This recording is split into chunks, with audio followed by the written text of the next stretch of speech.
नमस्कार, आप देख रहे हैं संसद टीवी की स्पेशल कवरेज। मैं हूं आपके साथ बलवीर सिंह गुलाटी। उपराष्ट्रपति जगदीप धनखड़ ने कहा है कि कोई भी देश अलग थलग होकर प्रगति नहीं कर सकता और हमें वैश्विक विकास, शांति और सद्भाव के लिए मिलकर काम करना होगा।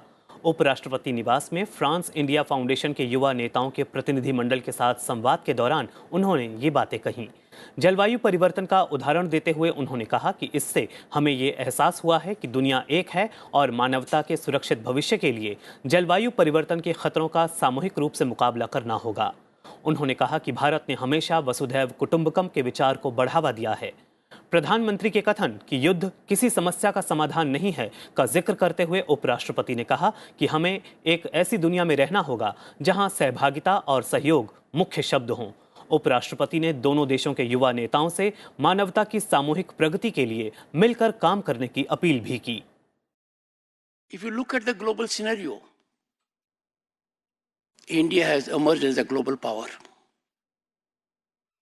The entire world was in appreciation when the Indian Prime Minister made a statement early last year.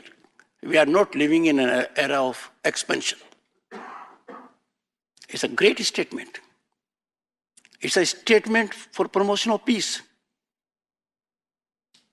That we are in a world where we have to secure life, happiness, and growth-oriented environment and ecosystem for every person living there, all of you. But if expansion takes place,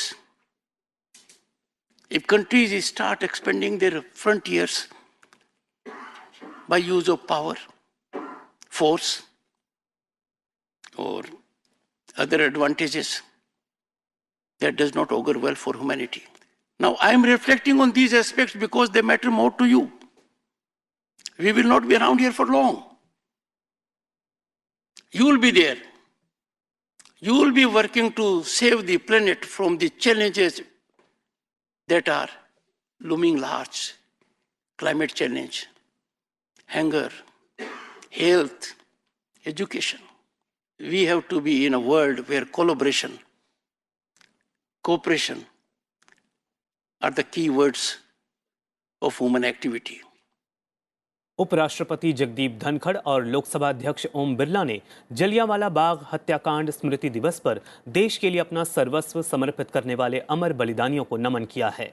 उपराष्ट्रपति ने अमानवीय जलियांवाला बाग हत्याकांड में शहीद हुए मासूम बच्चों, महिलाओं और पुरुषों को श्रद्धांजलि देते हुए ट्वीट किया कि उनका बलिदान हर भारतीय के दिल में हमेशा रहेगा।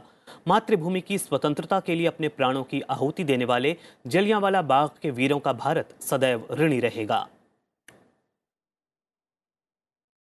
लोकसभा अध्यक्ष ने भी जलियांवाला बाग हत्याकांड स्मृति दिवस पर देश के लिए अपना सर्वस्व समर्पित करने वाले अमर बलिदानियों को नमन करते हुए ट्वीट किया कि देश की स्वाधीनता के लिए उनका बलिदान हमें राष्ट्र की एकता और अखंडता की रक्षा करने के लिए सदैव प्रेरित करता रहेगा।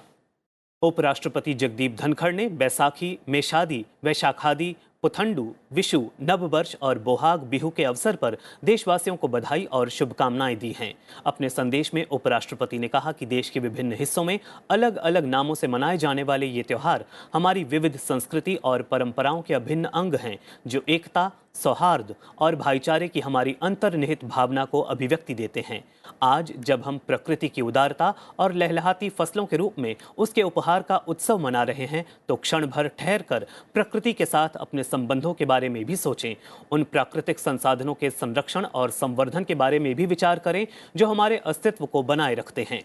उपराष्ट्रपति ने कहा कि हमें अपने किसान भाइयों के श्रम और समर्पण के प्रति भी सम्मान पूर्वक कृतज्ञता व्यक्त करनी चाहिए, जो हमें भोजन और पोषण उपलब्ध कराने के लिए अथक परिश्रम करते हैं।